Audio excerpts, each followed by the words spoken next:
Port Charles reckonings, connections, warnings, and resurfacing truths.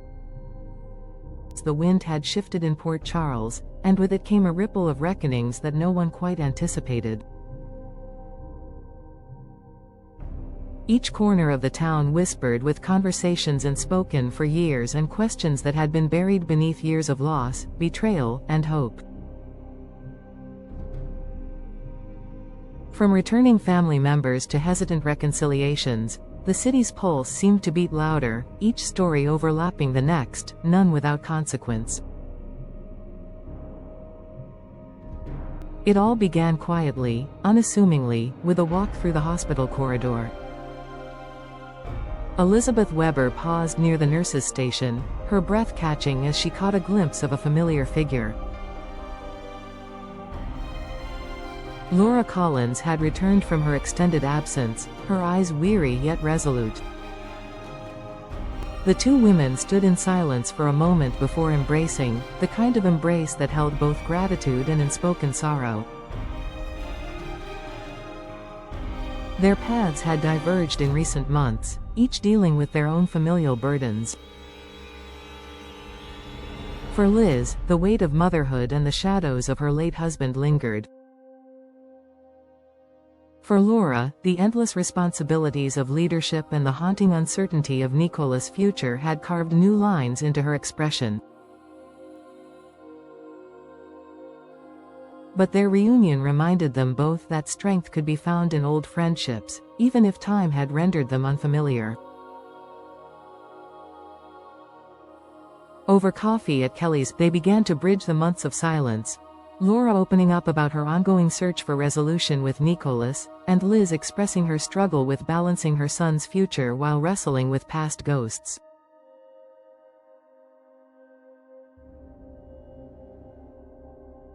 It wasn't a dramatic revelation, but the kind of grounding that reminded them both that not all answers came with thunderclaps. Some came with simple, mutual understanding.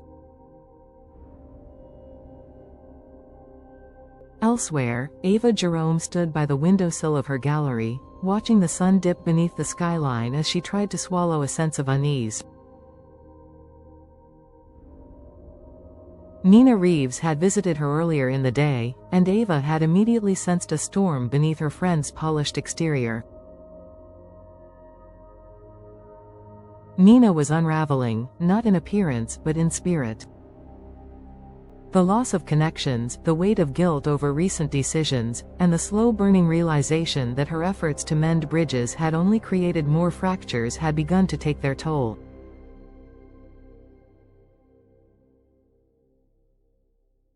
Ava, ever the realist, advised her with a brutal honesty only a friend could offer. "You can't put a ribbon on a fire and call it a gift," she told Nina. She urged her to stop chasing redemption in places that refused to welcome it. Ava, having once clawed her way through infamy, knew better than anyone that forgiveness wasn't guaranteed.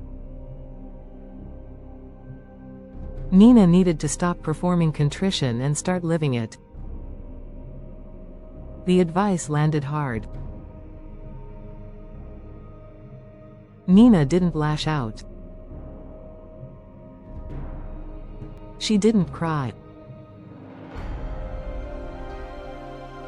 She only nodded, walked out of the gallery, and left behind a silence that felt more ominous than any argument. Across town, a different kind of conversation was unfolding, one that surprised even those involved. Michael Corinthos, standing in the Quartermain Mansion's grand foyer, invited Sasha Gilmore to join him for a private conversation. It wasn't romantic, not anymore. That chapter had long closed, tarnished by grief and mistakes neither could undo. But Michael's request caught her off guard. He asked if she'd consider returning to Deception, not as the face of the brand, but as its heart behind the scenes. He believed she still had the vision, the passion. Sasha was stunned. Her life had been defined by recovery lately, recovery from loss, from addiction, from public collapse. The idea of stepping back into a spotlight she once both relished and feared? It was daunting. Yet Michael, sincere and steady, told her that sometimes, building something new meant returning to the ashes of what had burned. Sasha didn't answer him right away. But the invitation planted a seed. For the first time in a long while, she thought about what she could become, instead of what she had been. Meanwhile, Curtis Ashford stood in the shadows of the Savoy, scanning the floor of the nearly empty club. The rhythm of the music didn't match the turmoil in his chest. Portia had suggested expanding the club's business, inviting new investors, transforming the space into something more than music. But Curtis wasn't convinced. He'd learned the hard way that partnerships came with strings that often strangled. More than that, he couldn't shake the feeling that his recent choices had put distance between him and the people he loved most. Ever since his shooting, life had split into two timelines, before and after. And while he tried to present strength to the world, inside, he felt like a man rebuilding a castle on sand. He didn't share these fears openly, not yet. But they were there, pressing against his ribs like a slow-burning fuse. Curtis wasn't just questioning his next move in business.